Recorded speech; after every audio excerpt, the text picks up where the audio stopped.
want to welcome everybody to the 5th semi-annual Demand Gen Summit. It's a free online summit for marketers and sales professionals to really catch up on the newest strategies, best practices that drives like engaging and closing more demand. Today in our keynote, we've got, first of all, one of the largest audience we've ever had. We're nearly 4,000 attendees today. And it's an interesting time, and we're really going to talk. We're going to dig into like what's going on in the economy, what's happening in the market, and how to be successful, really despite what's happening right now, because it's going to take significant pivots. But to really start, I want to introduce myself. My name is Dave Elkington. I'm one of the co-founders, and I sit on the board at ChatFunnels, who hosts this event. And you heard that we just rebranded the organization to Signals. That really more accurately represents, the platform and what it can do for companies. And previous to this, I co-founded an organization called Silicon Slopes, which is a Utah-based tech association. And then before that, I built a company called InsideSales.com. But more interestingly, as my guests, I have Rick Tolman and Maughan. So Rick is a luminary in the demand gen industry. He's a VP of digital demand at SalesForce.com, obviously one of the largest B2B software companies in the world. And he's basically done this for the last 15, 20 years, where he's run demand at Ancestry.com, at Domo, at, really every organization. Rick has led the demand side of the world. And Mark, similarly, is a renowned expert in marketing analytics. He's the chief analytics officer at Domo. He similarly has, and interestingly, just before this role, he was also the interim CMO at Domo. So he comes at it from both an analytical and a practitioner's point of view. So honestly, two of the I would say the most experienced demand and analytics leaders in the industry. There's a lot, but these are two of the leaders right now. And so those are the guests. And today's topic is how to be successful in this economic train wreck that we're faced with. And I just to add some context to what we're going to talk about, I pulled up some stats that I think are going to be uncomfortable for everybody. So I'll just roll through some of these. So number one, the US inflation rate. We're at the highest rate of inflation. And some of these are obvious stats, but we're at the highest rate of inflation since late 80s in the United States. Next, layoffs. So just this week on Monday, Amazon announced that they're going to lay off another 10,000 individuals. Meta, the parent company of Facebook, had just laid off 11,000 individuals, which represents 13% of their entire workforce. But overall, there's a more concerning trend. There's been over 120,000 people in just the tech industry that have been laid off in 2022, and nearly 800 companies with layoffs. And if you look at the trend, if you go to layoffs.fyi, where all of these stats are published, you saw more smaller and mid-market companies peaked right around June and July in terms of the layoffs. But right now, what we're seeing is a huge spike, and larger organizations, some of the largest enterprises in the world right now, are doing not small layoffs, but significant layoffs. So, and if you look at it, these are all brand name companies, people we recognize. Obviously, Twitter last week. Again, I'll just rattle, Stripe has done recently a very significant layoff. Uber has, Zendesk has, it just goes on and really goes on and on. Pretty much every major technology company has experienced or is announcing that they're going to be committing to more layoffs. Okay, additionally, just the stock market in general, the NASDAQ 100, which is tech heavy, has dropped nearly 33% so far in 2022. The Dow Jones has lost more than 20%, and Bitcoin, the most known cryptocurrency, has shed 60% of its value so far this year. Now, interest rates, again, it just keeps going. It just piles and piles. Interest rates, 3.75% 5% this year. That's the highest since the 80s that the Fed has raised rates in a single year. And we hit Amazon. So with all of that crazy context, if you're not feeling depressed, you do now. You're welcome for that. A part of the event, we actually provide free counseling. Just kidding, we don't. I would love to hear from both Rick, you and Mark.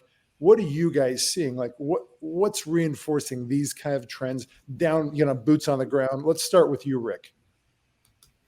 Hey, thanks, David. Thanks for having me join you this morning as well. And it's interesting economy, like you said, too. I think we have a unique perspective for all of us, right? Both as customers and consumers, and also as those servicing the industry in this time. We have the perspective of both being on the buying side as marketers, but also being on the advertising side, as we're all, to your point, companies, our own companies, and our customers are bracing for a recession. And as these companies, like you said, like almost none of the NASDAQ 100 are in the green for 2022. It's a 37% plus skid over the year.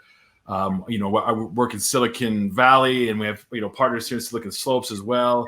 That we're seeing the announcements, the beginning of the announcements, right, with Meta, Alphabet, Twitter, the earnings calls that are all coming the back half of the rest of this year.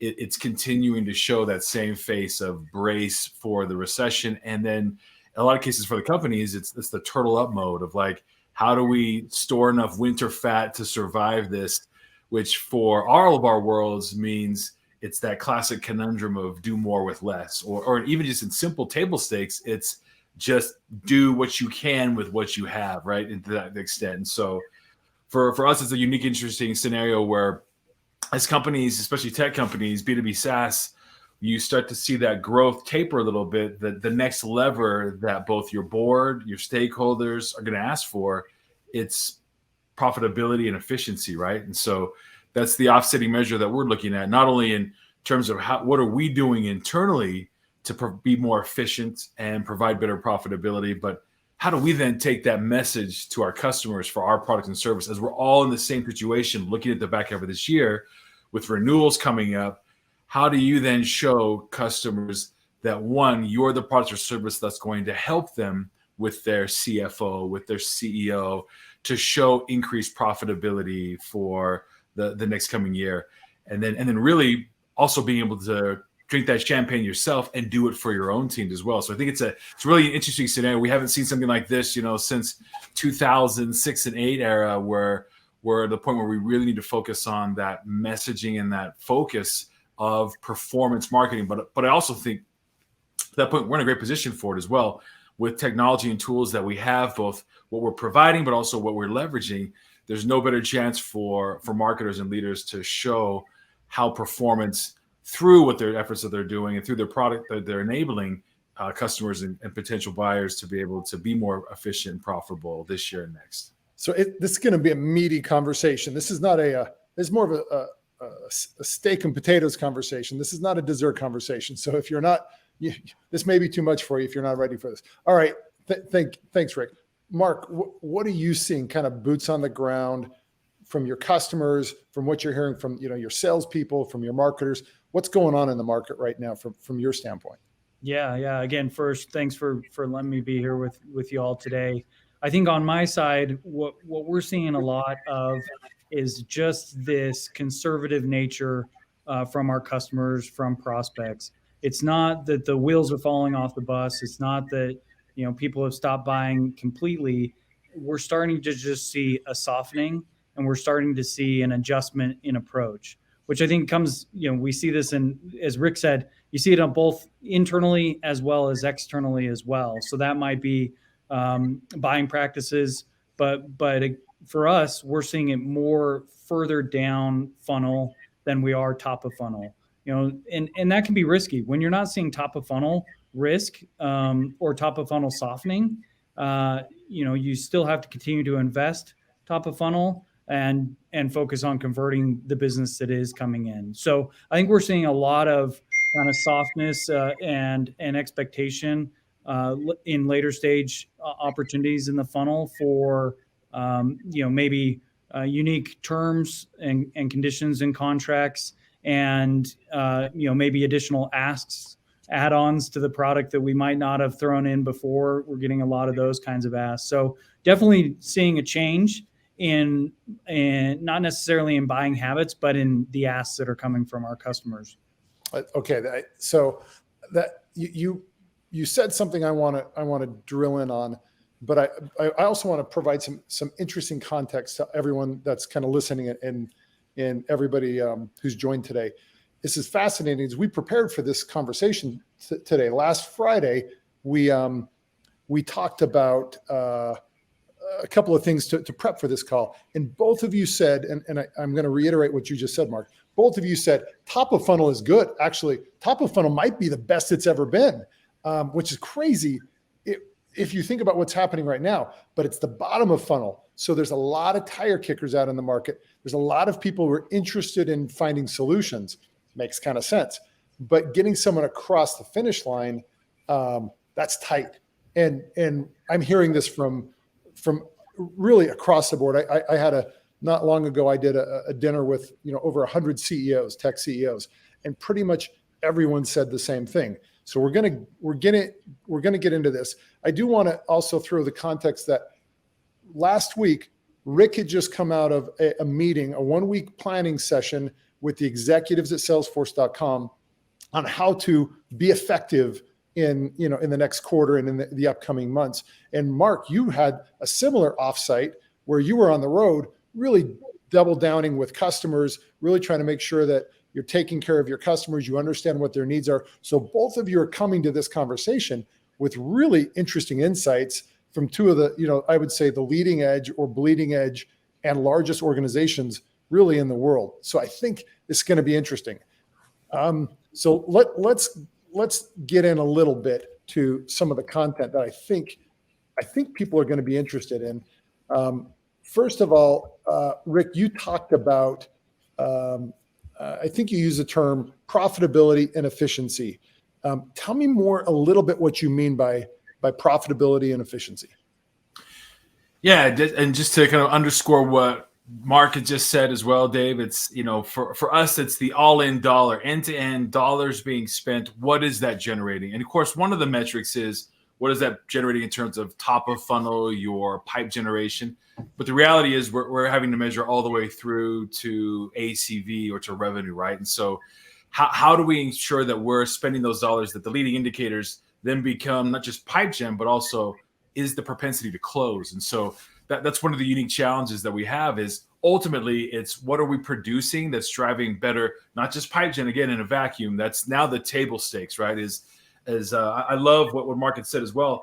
What we're experiencing in conversations, and I spent some time just like week in San Francisco with some other tech companies as well, some notable brands as well, and they said the same thing is it's the buyers are still in the market. Think about this, the champions are still looking for it. So those end users that are looking for a product or solution or tool that are going to help them be more productive, they're still in the space. So they're still engaging, they're taking the calls, they're doing the demos.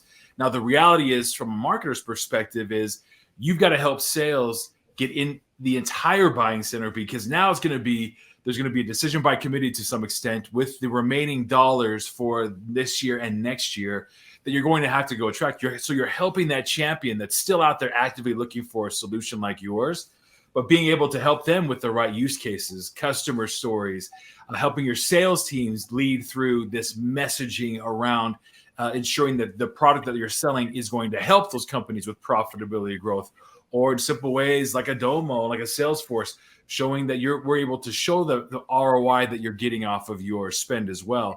So looking at that from the position is an opportunity where the good signals are showing that early market buyers, your champions, are looking still for these solutions.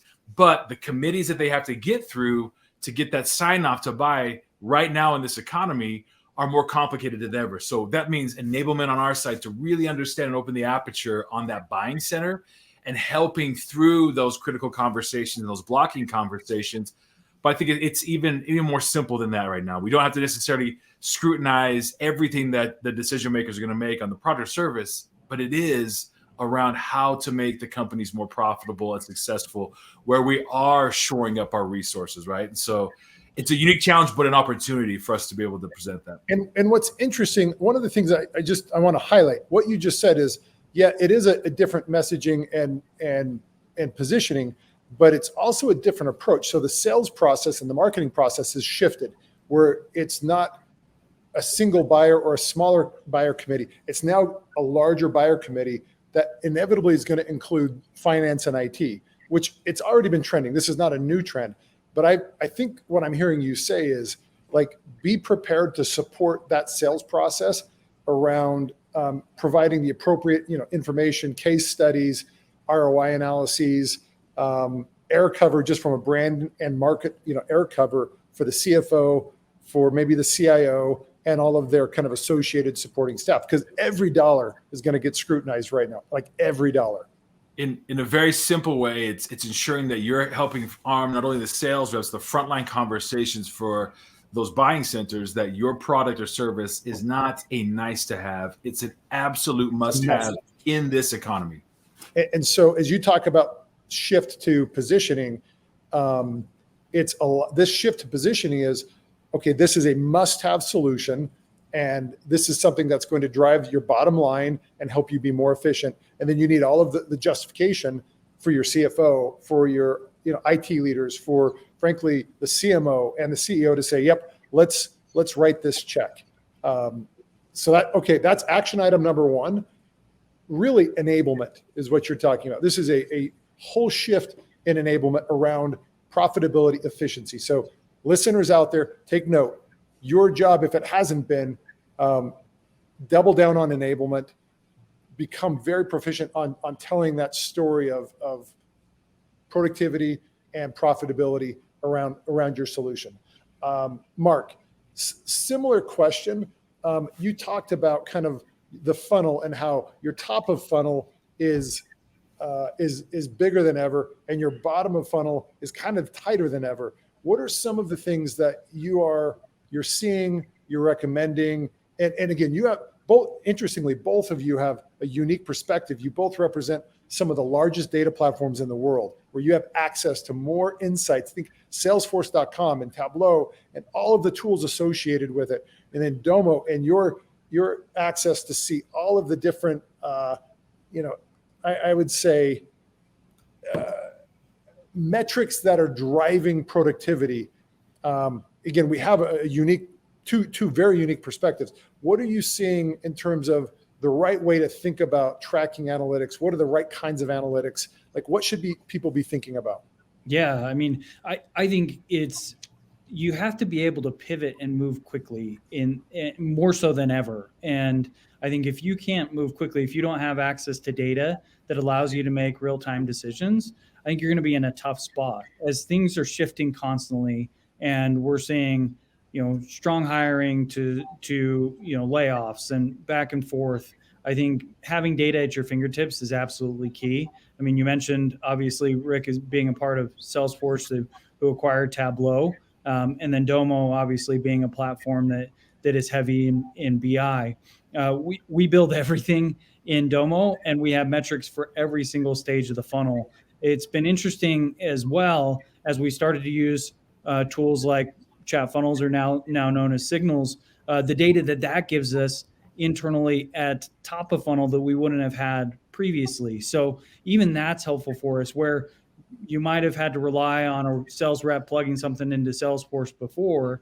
Now we're able to take data from bot-like tools like signals and plug that directly into Domo and see that data top of funnel. But I mean, you name it. If you've got data for it, you should be analyzing it. If you're not analyzing it, or you don't know if you can get access to that data, I think you absolutely have justification for getting access to that data now and spending some time and maybe some effort and some cost against getting visibility to that in order to make better data-driven decisions. You can't, in these times, you can't live without that kind of real-time data in order to be able to drive towards decisions. As far as actual metrics are concerned, Top of funnel, we look at everything, whether it's, website traffic, email open rates, you name it, from a top of funnel perspective. But then all the way down, through stages of the funnel. And I mean, Rick knows this as well as anybody: conversion rates, being able to see how those things are flowing through. And if you've got a clog in that pipe, you got to do something to go and address that immediately. So again, this is kind of advice number 2. If you're taking notes, write this down. Data, you can't make any, pardon me, you can't make any informed decisions if you don't have consolidated data. One of the mistakes I think a lot of people make is they log into the appropriate tool to be able to look at the metrics. So, their email tool, and they're going to be like, oh, what are my open rates there? Okay, got it. And then they're going to go log into their, paid search tool, and they're going to say, oh, what's my cost per click? What I've heard from both of you countless times, you have to have a consolidated view of everything and be able to understand comparatively which metrics are driving higher return rates versus kind of siloed data points. And the problem is I think you can justify any decision you want. And if your data is siloed, it becomes very easy to do that. Whereas if it's consolidated in a data platform, with single CRM, single data platform, it becomes very difficult to miss. And so that's, again, one thing I've heard from both of you. Rick, you have a thought? Yeah, I was just going to say, you think about, put yourself in the place of your CEO or CFO coming in or out of an earnings call, right? And they're now being tasked with, okay, we've got to cut some costs here. And in any traditional company, you've got your cost of sales and marketing. Is being a proud marketer for 25 years, we're always number 1 or 2 in one of those spend categories, right? So there's a lot of spend that's happening there. And what Mark said is so relevant and true, is that naturally, that's where they're going to start to look, as the heaviest places where there's a lot of spend that they have to consolidate dollars. And our average customer now comes to us with over 970 unique sources of data. So like what Mark said, the challenge isn't, it's when you hear about real-time data access, the reality is it's the speed that business requires. And that is real-time. It's daily. What you can't afford to be doing is, one, have 970 sources of data, all of them telling an individual story. None of it's centralized. None of it is accessible. And you're doing 30-day retrospectives on it, right? That's not the speed of the business. And the reality is, with all of those data sources and or spend, you're now being looked at. Let's call it the eye of Sauron is looking at you to go, where can we reduce this cost or make it more efficient? And so the only way that you're able to really take advantage of that and show that you're not a cost center, you're a profit center, is by being able to centralize that data, clean it up, serve it up in an analytics platform that then helps your team members and helps you showcase to that CFO, that CEO that's been charged by stakeholders to show how you are spending and generating X amount in pipeline and ACV through every dollar you spend.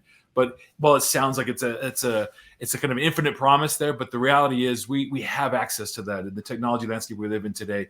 Easier said than done in a lot of cases, but the reality is these are the companies that are here to help you get to not 70% of your disparate data view, 100% of that can then showcase where you're spending and how, and not only showcase how you're doing it, but also inform where you structure your investments to drive the biggest bang for buck. Which what you just said leads us to the next point I think we want to bring up, which is you have to make very fast, like once you have like consolidated access to the data.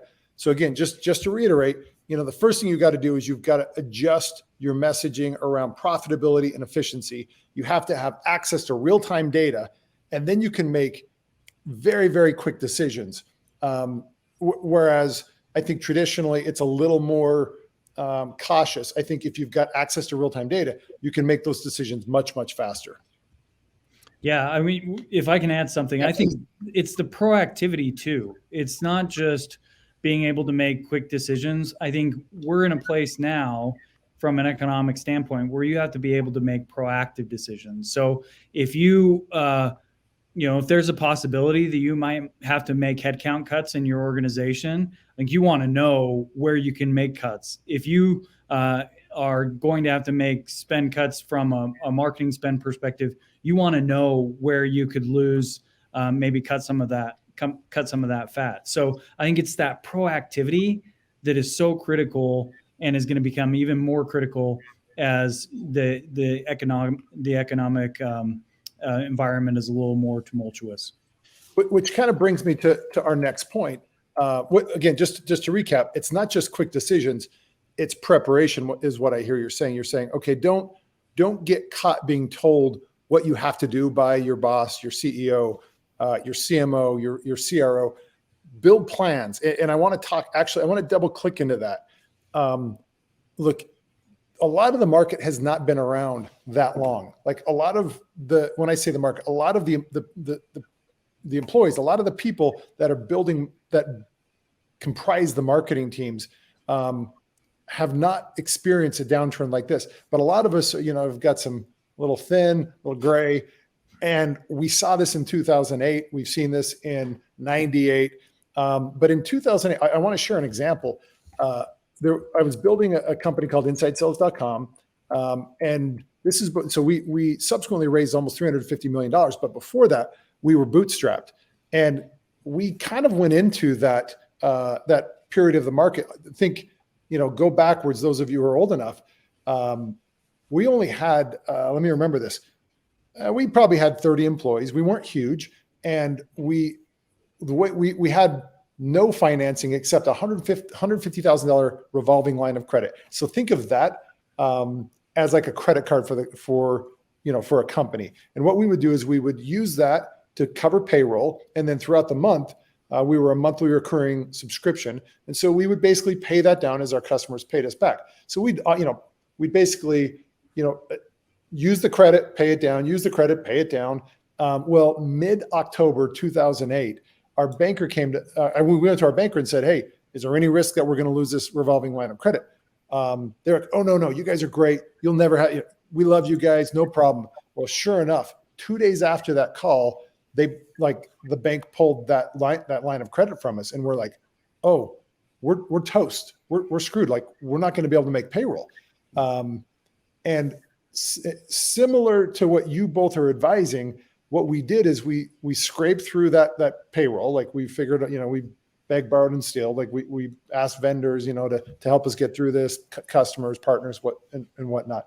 But we thought it was going to take 12 months to pay everybody back and get this turned around. And we did what you said. We had dashboards of efficiency. We built a plan and we executed against that plan. And then we really focused on that messaging of profitability and efficiency. We had everybody paid back within 90 days.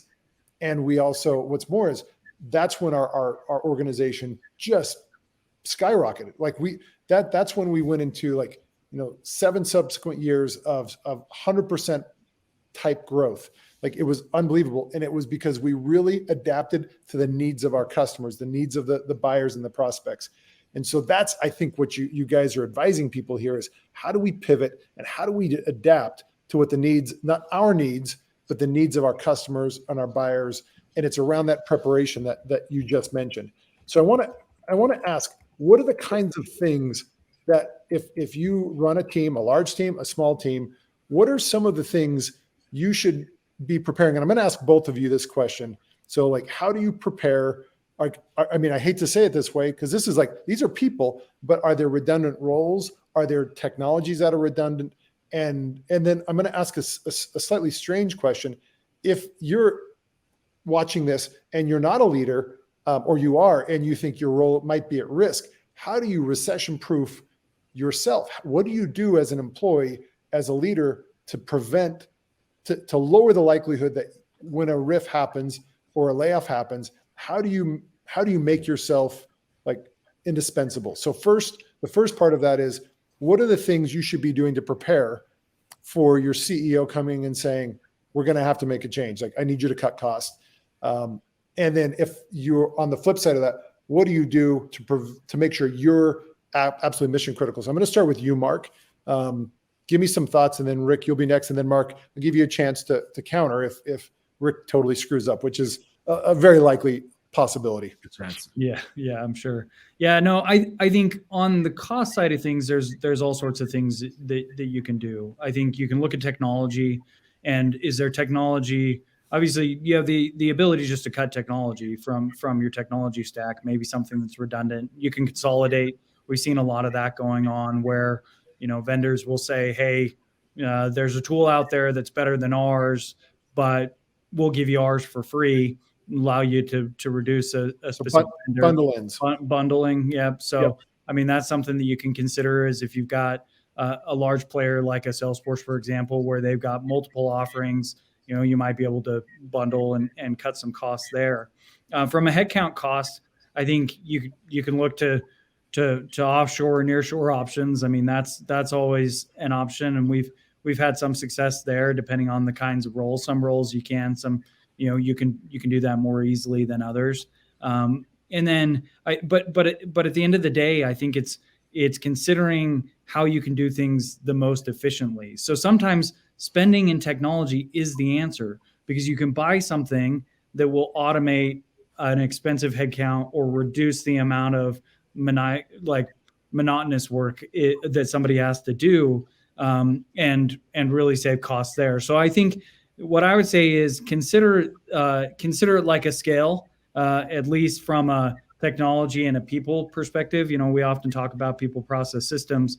There's a process piece to that too, but consider, if I put more weight on this side of the scale, what's it going to do to the other side of the scale, and is that going to have the right kind of ROI? I think that goes for people and for systems. I think Rick and I have probably seen that in our careers, time after time, where you might spend more money on a person and get way more value from that than you ever could from a system, or vice versa.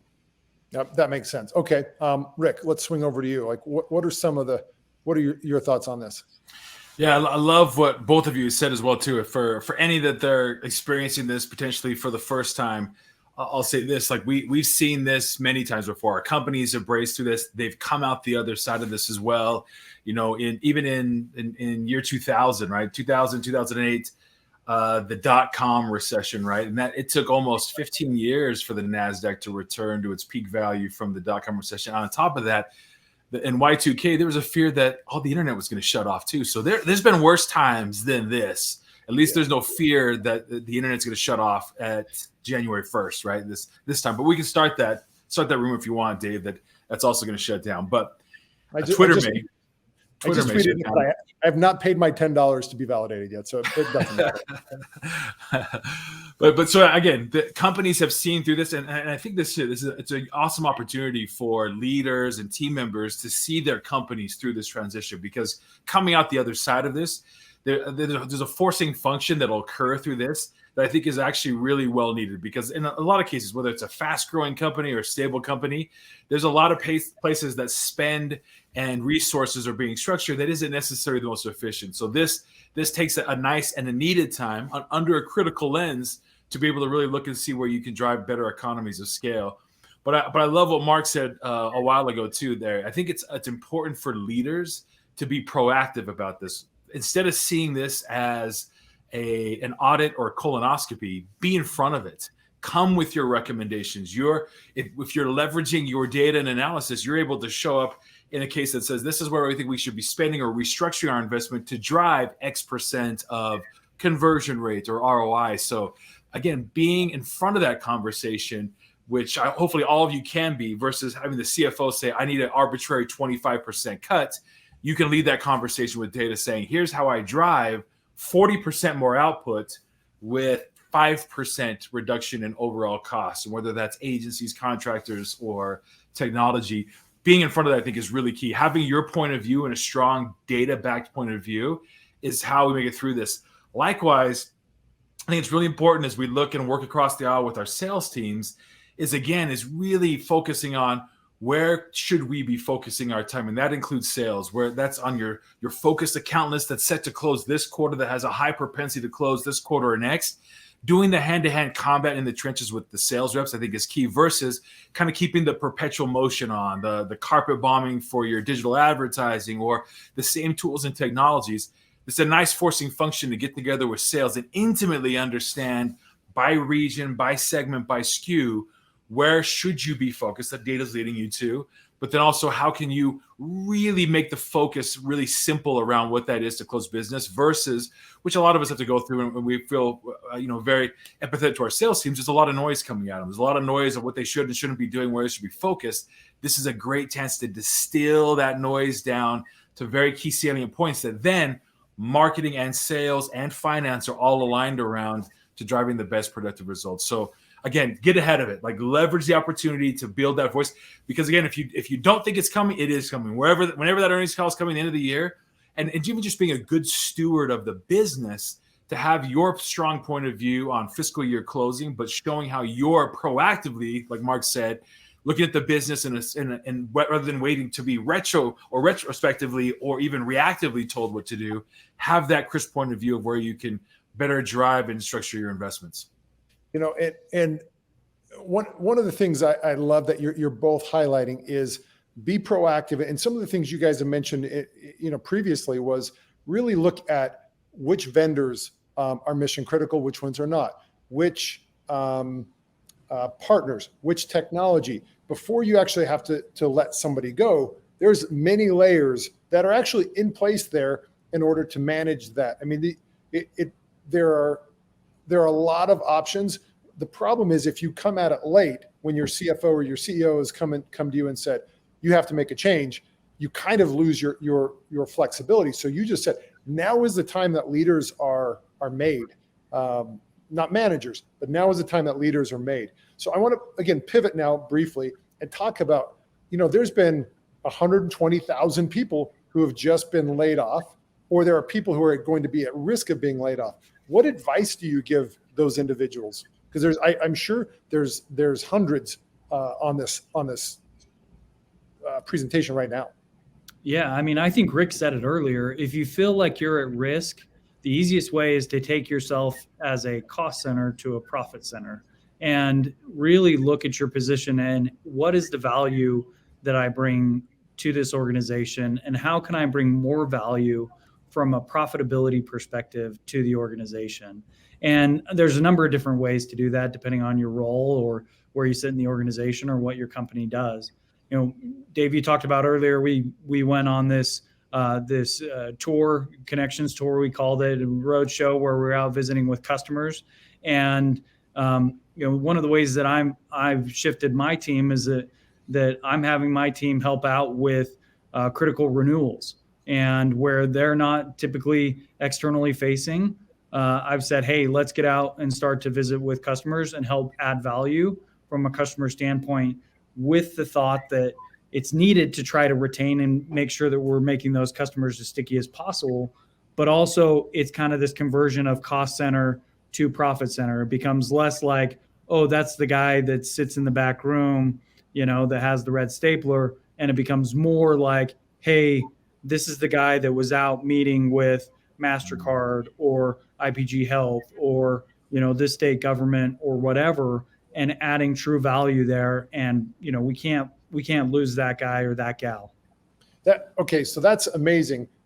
Shift from being a cost center to being a profit center, like as an individual, and frankly, as a leader, right? This isn't limited to line level contributors. This is like anyone. So you've got to figure out, how do you drive profitability and efficiency for the organization, which is, one of the points, Rick highlighted. So, okay, that's amazing. Take a note again, and I'm going to recap all of these at the end. Rick, what are your thoughts on how does an individual, whether it's a line level contributor or this is, you're somewhere in that leadership stack, what do they do to make sure that they are, I would say safe and instrumental through, through these next, tumultuous months, hopefully not years, but, the next, period of time. Yeah, I'll use a corny line, just basically inspired from Dumb and Dumber, is where the companies are going through the change, the economy is going through a state of change. Switch out that G for a C, and now you've got a chance. So what Mark said is so true. Mark said is so true. There's a state of the play right now with you're looking across the board as an employee. Those employees that are just looking for ways to be able to drive that that change, but be a part of the conversation, even extending themselves outside of where their normal remit is. I think as we gather and talk about and leaders looking at the landscape of both the economy, our team structures, even looking at beyond next year as well. One, we all believe that we're going to weather the storm. And so but we're also looking to see, are there those that are really want to be a part of this journey versus those that are saying like, I need someone to tell me what to do through this process, or I'm waiting for someone to tell me. Like there's a lot of it that's in our control. There's some that is out of our control, but the reality is you show how well you're built for this moment by just extending yourself to problem solve and to be a part of the solution versus the let's wait and see. Like when we say that the companies are turtling up, that doesn't mean we want employees and leaders turtling up. Like you've got to be out there to be a part of the conversation and showing where you can extend your capabilities. Now let me say that carefully, because in the same context, there's a lot that's being required of our teams, our leaders, and our companies in this moment, and the layers of what we have to go through from a personal wellness standpoint, while a lot of us still largely remote, the pandemic there, just being conscious of the employees are going through a lot. Our teams are going through a lot. They're being asked to do a tremendous amount. And so I think it's key for us as leaders to really be able to paint the vision of what the future looks like. Any member, paint the vision what that future looks like, and where we're navigating this fog of war, where we're unsure how the year will settle, how the Fed's going to adjust rates, like what macroeconomic factors are going to impact us before next year. Anchor on the things that you do know. Anchor on those values, those principles, and even the fundamental kind of priorities in the business that will not change.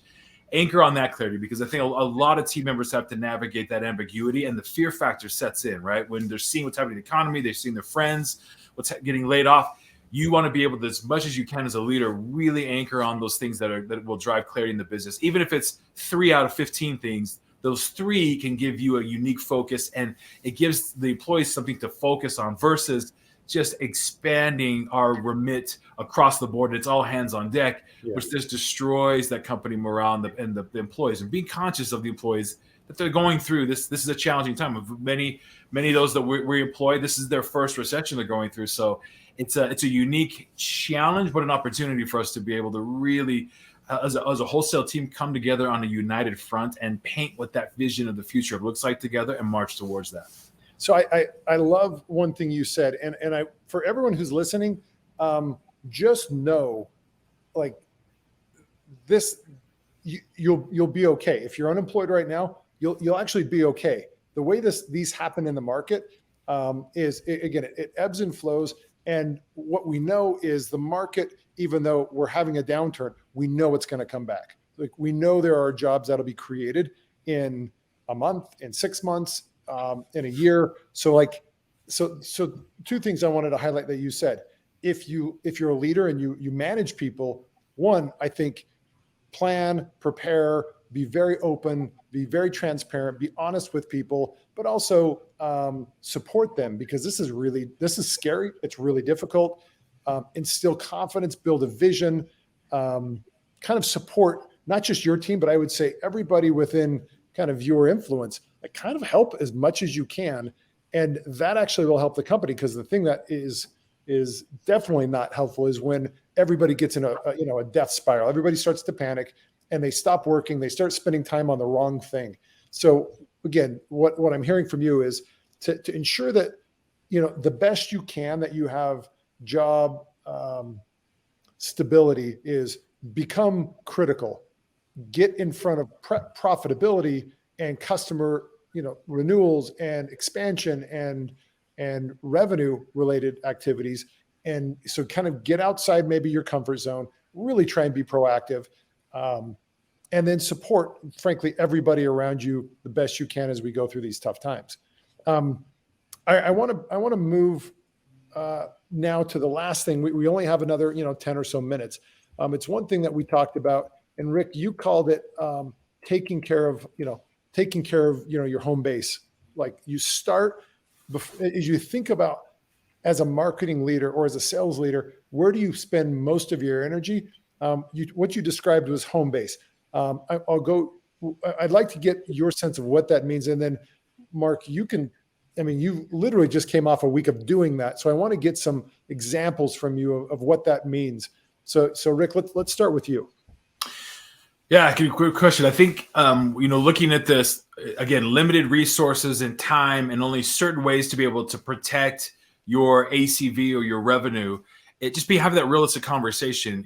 Can you do everything to go continue on the growth side? I think you have to have that realistic conversation to say, what is the home base we have to protect? And for a lot of companies, that's going to be renewals at the end of the year, right? That's your book of invoice. That's what you're going to be looked at against. And even I was on a plane flight home a couple of days ago with another major tech company as well, and they were talking about there's going to be roughly a 50% miss in their ACV, and the focus again was on preserving that home base of the customer renewal. And as we're seeing across the state of the economy, is while you still may see top line growth, the reality is what a lot of companies are experiencing. There's not an expansion of customers or licenses or new projects yet. Like as part of this recession, kind of getting braced for that are we adding new contracts or are we adding new projects to our existing state of business? Not necessarily, but the renewal side is where that's like Mark said on his tour, it's like the critical customers where you need to be able to put those resources to ensure that they renew. That to me is home base, number one. But then be able to say with that too is identifying those deals where you can see where you're helping those companies be more profitable. So net new prospects as well. But in a very simple way, I think that's where marketing has a really good role, as well as ensuring that especially as we're coming in the year, ensure the renewals as the de facto table stakes. That's your home base. And then what are you looking at to be able to be really crisp in prioritizing the remainder of your time, investments, and resources for whether that's expansion or new logo. Be very declarative over that, because I think that's the state of the game right now. Isn't to say it's all of them. You need to be realistic and say what is priority number one, and then in short sequence it can be 2 and 3, but you need to establish what that number one home base is. Okay, that's amazing. So again, home base, your critical, like your customer base, your critical customers, and then overall the idea is you can't do everything. You have limited resource today. So like, where do you spend your time? And the answer is it depends. Every listener has a different set of priorities. But what you're saying is be purposeful about it. Plan and execute against that plan. Rick, you just came off a week of this. What resonated as you talked to your critical customers? What seemed to resonate? What was their sentiment? What did you hear? Yeah, I think you meant me, right, Dave? Yeah, did I say Rick? Yeah. That's no problem. I know you got confused based on the handsome nature there. So you both. It's very difficult to tell the difference between you both. There's an R and a CK for both. Yeah, that's right. We'll give you that. It has nothing to do with the gray on the sides there. Yeah, no, I think you have to make it very hard, if not impossible, for your customer to say goodbye. And I think that can mean different things for different folks. But for us, it's getting creative around how you add value. So it might be that they use you for one use case. How do you get to a second or a third or a fourth use case? The broader you are, Captain Obvious statement, but the broader you are in the organization, the more people can say goodbye, and you still get to retain that revenue. So I would say make it really hard to say goodbye. Tactically, there's some things that you can do.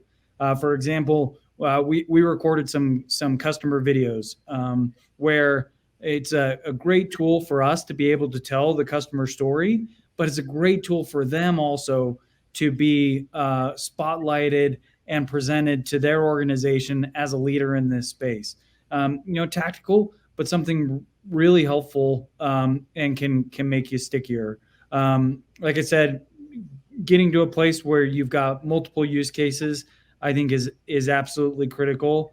And I think that applies to really any organization. Think outside the box if you haven't already. Maybe you're a primary marketing use case, but how do you transition that primary marketing use case into a sales use case? I think if you think creatively about it, you'll find ways that you can expand into other use cases. I think it's brilliant.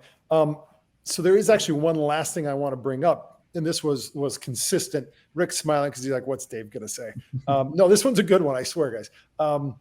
Deal creativity. I heard this over and over. So the theme I've heard from both of you, I've heard from other companies, like this seems to be the trend. Again, top of funnel is expanding, bottom of funnel is contracting.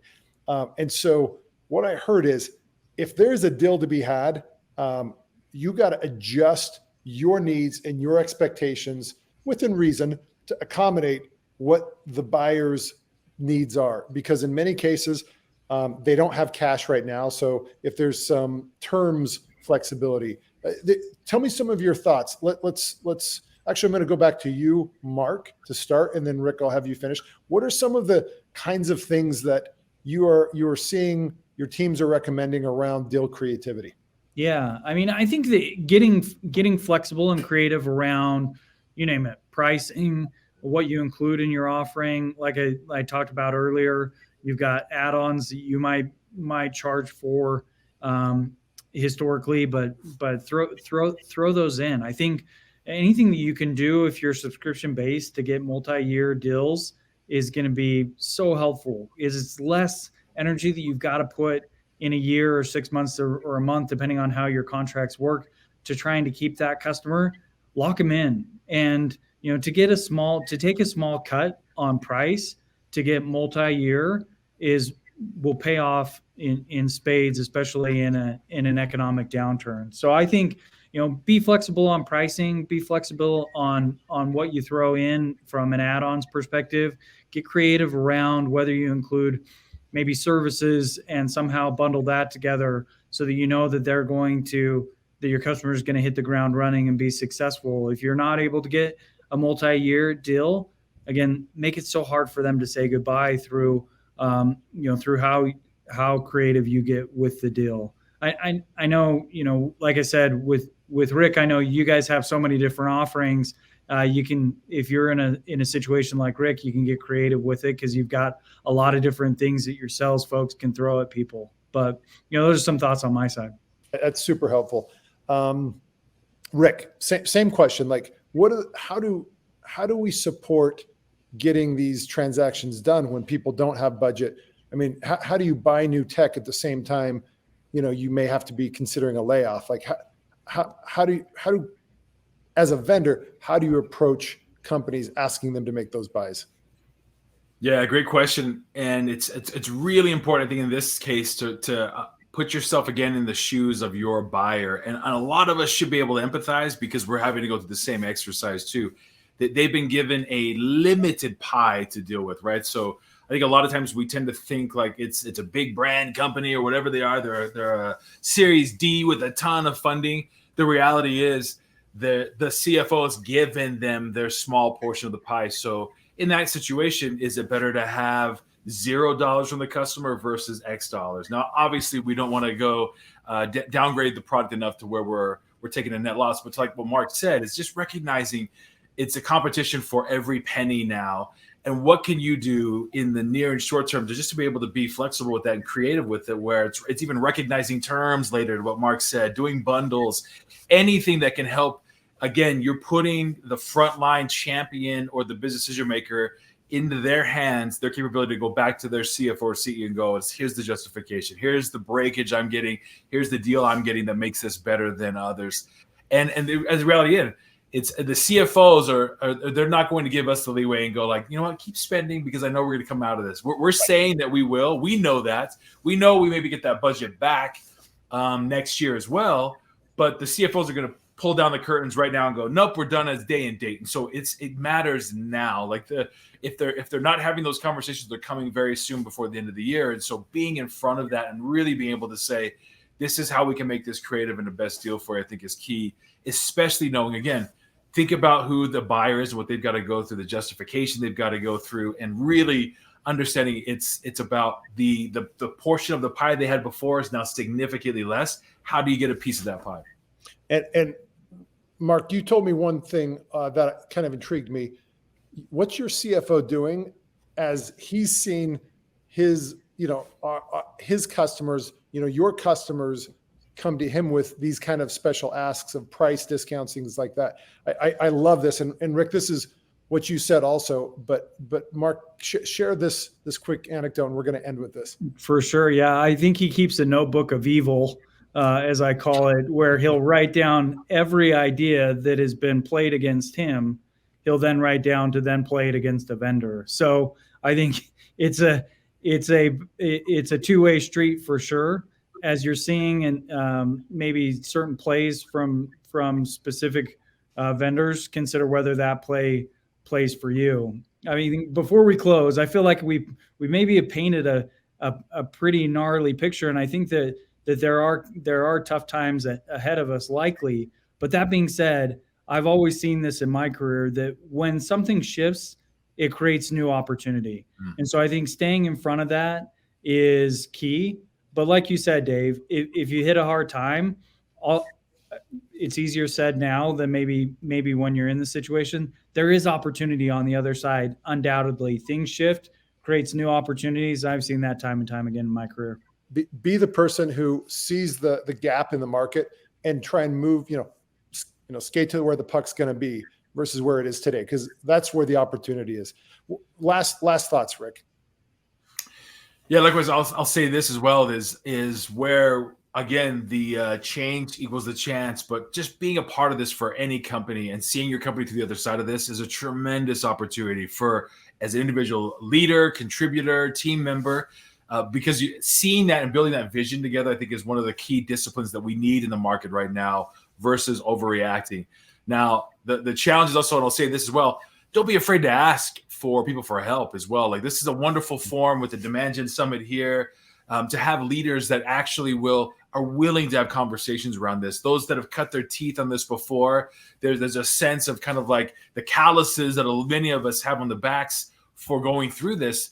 They're willing to share. They want other people to be able to have that conversation as well. And I think that's one of the benefits and values of having this gathering, is really being able to partner, network, and have people. I had someone just text me right now, someone that I've met in the past, has asked me a very simple question on Monday night is, hey, can you break down end-to-end your marketing attribution model for me? Like, sure, let's have a chat, right? So, but the reality is I'm more than happy. I love having those conversations, because whatever we have learned together, we've done through all of us on this call as well, is through mentors, through leaders that have helped us through this as well. And so don't be afraid to reach out through this conversation and ask questions about what people are doing. What are some of the strategies and tactics and programs they're using as well? There's an army of community that's willing to help in this as well. So take advantage of that. So two of the greatest leaders I've ever known, two of the great marketing leaders, analytics leaders, and honestly, two of the best people I've ever worked with and I've ever known. Thank you both hugely for doing this. This is, just your willingness to be willing to kind of share some of these things that you guys have experienced. I think is helpful for everybody. It's helpful for me. I learned a lot from both of you. Thank you so much. What's the best way for people? Because I know, look, both of you are very generous and do a lot of mentorship. What is the best way people can find you, reach out to you? Is it over social? First, Rick, how should they reach out to you if they have questions or want maybe a double click on something? I'll give you mine and Mark's Snapchat, and then or LinkedIn. Or I'll post your cell phone number, Dave, and they can reach you to reach us. Please post the 900 number if you will. No, okay. So LinkedIn, sure. LinkedIn is the best way. How about you, Mark? Yeah, same. I think if you're not a salesperson, I'll 100% accept your connection. If you are a salesperson, tell me you're hitting me up for another reason. I'll absolutely accept your invite and happy to connect there and set up time. Like you said, Dave, this isn't mayonnaise in the beard. We've experienced some things on our own, and would love to help other people not have to experience some of the same pain that we have. So amazing. So I'm going to to end it, I'm going to summarize. The number one piece of advice was messaging around profitability and efficiency, both internal messaging and external. It's number one. Number two, data, consolidated data in real time to make quick decisions, and you've got to do it proactively. Number three, prepare cost-saving initiatives. Think about agencies, contractors, technology. Number four, convert yourself to a profit center versus a cost center. Become required, become necessary. Move outside your comfort zone and role, and have empathy with your buyers and with your team, your peers, and see a vision of the future that isn't what it is today. Number 5, take care of your home base, which means figure out what your home base is. It's probably your critical customers. Ensure renewals, and then prioritize everything else because you don't have time to do everything. Add use cases as a subset of this. Take care of your home base. Add capabilities, become more critical. 6, deal flexibility. So these are terms, price, bundling, timing. And what I heard is empathy. Put yourself in the shoes of your buyers and help deliver what they need. 7, use vendor plays. Use the plays vendors play on your vendors within some level of empathy. So be proactive about using those techniques used on us, on our vendors. And the last thing is be confident. This too shall pass. Like, we'll get through this, and ask for help. Rick Tolman, SalesForce.com, Mark Maughan, Domo, 2 of the greats. Thank you guys. Absolutely amazing. People, please reach out. They truly are some of the leaders in this space. Thank you all.